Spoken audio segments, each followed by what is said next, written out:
maybe the current affairs, of the world. I mean, obviously, we've all been shaped and I think altered coming out of 2020. I've never spent more time trying to figure out what was next. Difficult to forecast financially, but more importantly, it was really difficult to understand how you could be a benefit to others in such a difficult environment. So specific to Lowe's, we were fortunate to be labeled an essential business. So we've been open the entire time. We haven't had one day this year other than Easter and Christmas that our stores have been closed in the midst of this pandemic. And we have 350,000 employees. As a matter of fact, I hired 90,000 people last year in the middle of a pandemic. And so as we were dealing with all the challenges that we've all faced, and as a university, you all have faced significant challenges as well, I took a step back and we decided on three things we would focus on. And you'll hear a theme from me. I love to focus on three things. And the three things that I asked my executive team to make sure that we were focused on, because we're open, was number one, the steps we could take to financially support our most vulnerable employees, and that's our hourly employees. And roughly 90% of our employee base is hourly. The second thing was, how do we help the communities? Because within the locations we operate, we had small businesses closed. We had people trying to figure out how they were going to operate in this unique environment. And then the third thing was, in addition to our employees that were vulnerable, our communities, was how could we philanthropically take advantage of being open to try to help out agencies, charitable organizations, and in any other areas where we could make investments from a philanthropic standpoint that could be a benefit. So when I look back at recent events, I would say that COVID shaped me dramatically because, businesses always are accused of being, too focused on the bottom line, not focused on people. And I would say in 2020, a lot of companies had to take a long look in the mirror and ask themselves the question, what really mattered? The fact that I am a Black CEO, I come from a small town, a family that supported me. But on the other hand, I see it as missed opportunity because I know for a fact that I'm not one of the three brightest Black executives in America. I'm sure there are some very talented people out there that have superior skills than the skills that I possess, who simply hadn't found a way to navigate through their environment to get noticed, or they haven't made decisions or had someone to take a chance on them. And so I look at it as an incredible missed opportunity by corporate America because we're not assessing talent the right way. We don't have the right search process. We don't have the right evaluation methods that we're looking at. And so we're missing out on all this great female and ethnic talent because we're looking through the wrong lens. So I use it as an opportunity to try to educate on the fact that, man, there are a lot of talented leaders and people out there, and we need to figure out how we can, throw out a broader net, so to speak, so we can pull them in. But on the other hand, how do we solve it? Yeah. I think part of it is what I said. We have to look at our evaluation processes. We have to look at our selection processes and start to ask really fundamental questions. So as an example, when I arrived at Lowe's, when you looked at the top 10 executives in the company, there was 0 ethnic diversity and 1 female. You fast forward after being here 18 months, now almost 50% of the team is ethnically diverse and 40+% is female. And so I would love to proclaim that I have these great people selection skills that no one else possessed until I arrived here. The reality of the situation is I showed up, I looked at the people sitting in my staff meeting and said to myself, we have a very diverse customer base. Over 50% of our customers are female and a large percent are ethnically diverse. This team looks nothing like our customers. So we're gonna have to fix this problem. And so I went out and started to identify talent that best reflected the consumers that shop in our stores and online. And the moment I made it a priority a funny thing happened. We started identifying people. And so part of the reason why we are where we are is because companies and leaders, they haven't taken the steps to make it a priority to change the outcome. And so when something becomes a priority, then you change the mechanisms. I mean, it's one thing for me to say to somebody, hey, go out and increase your number of female and ethnically diverse leaders, but that's not going to solve the problem. I got to teach them how to do it. What's the right way? Because you don't teach them the right way. There are bad examples where people go out to try to hit a quota or a number, and then they create bigger problems by putting people in positions that are not ready, that are not prepared, and they set them up for failure. So setting an expectation is one. And then number two is building the process to help educate the leaders on how to do it the right way. In every place I've ever been, we've been able to quickly turn the situation around because those are the steps I've taken. I think having that kind of leadership and will prioritization at the top is critical. It's almost impossible to do without that. Yeah, I agree. I think, as you say, the changing demographics of the country help.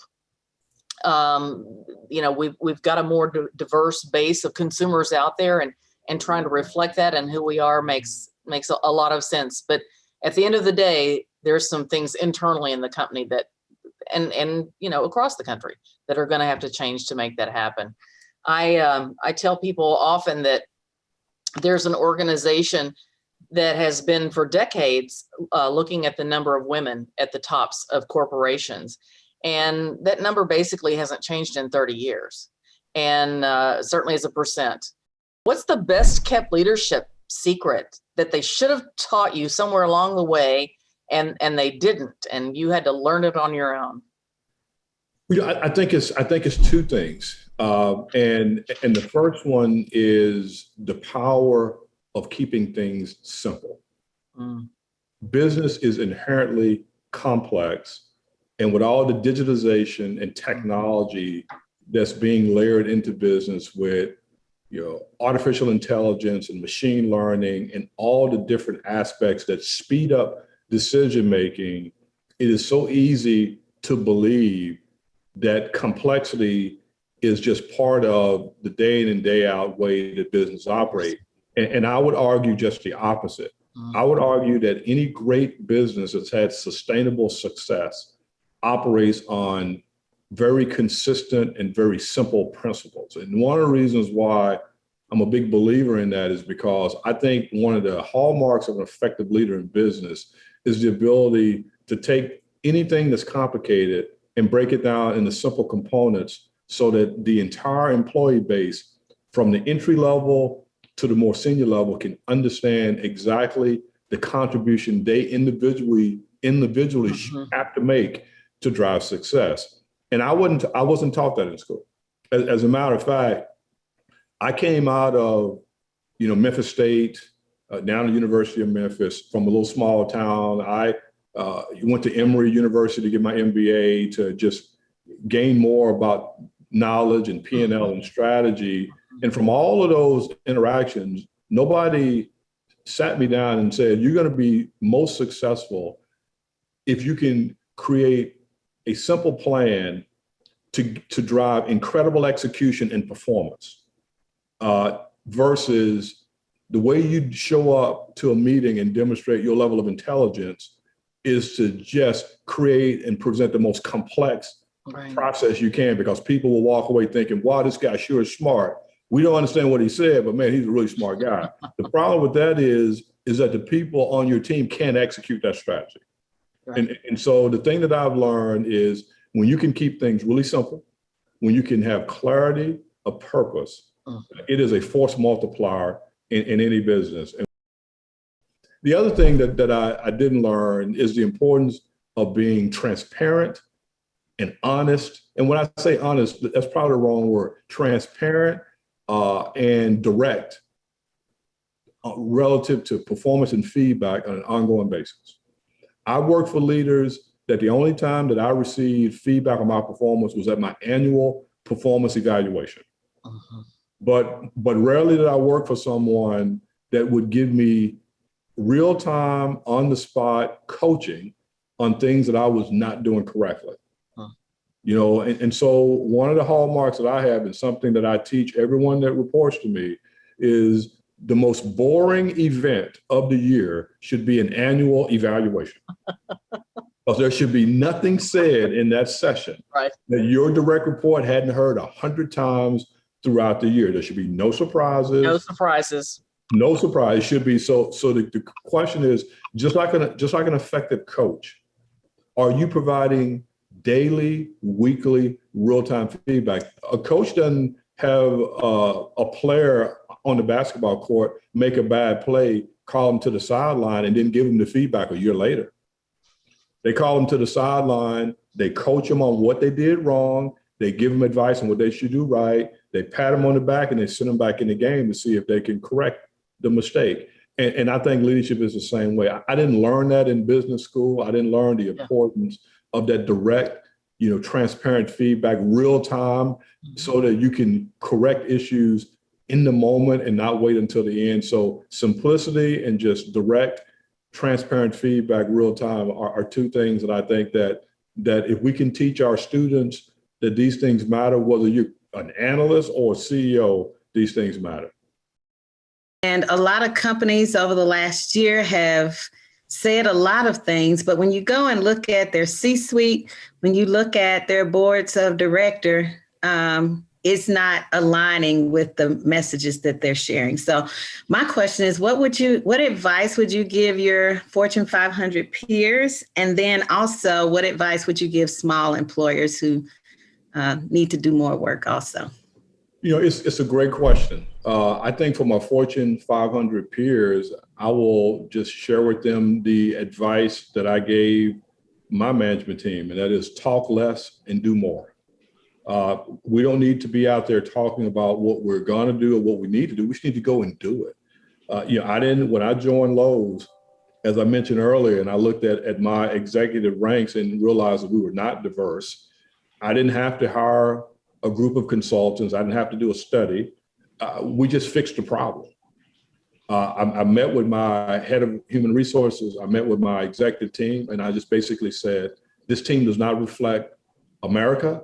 It doesn't reflect the customers that shop in our stores and our website, and we have to do something about it. And so I would tell my Fortune 500 peers, if anyone's concerned or struggling with steps or mechanisms they should take to solve these issues, there are plenty of great examples out there that they can contact. And me and other companies that have done this really well would be more than willing to provide best practices. And we'd be more than happy to share steps and strategies we've implemented to help us to solve these issues. So to my Fortune 500 peers, there are success stories out there. Tap into those success stories to find ways to get your situation improved. To the small and medium-sized businesses that's dealing with the same types of challenges, I would pose the same question to them. Look at your customer base. Look at the communities that you operate in. And if your management team, your employee, makeup is not an accurate reflection of those two things, then you have work to do. And just look into different organizations and different groups that can assist you with identifying talent that may be ethnically diverse or gender specific. Go to some of these colleges, universities, technical schools. I mean, there's an abundance of talent out there, but just don't expect the situation to get better without taking action. But if you take action, there are absolute ways that you can improve your diversity. You can reflect the level of ethnicity and gender balance that you should in this environment when there's so much talent out there, if you just know where to look for that.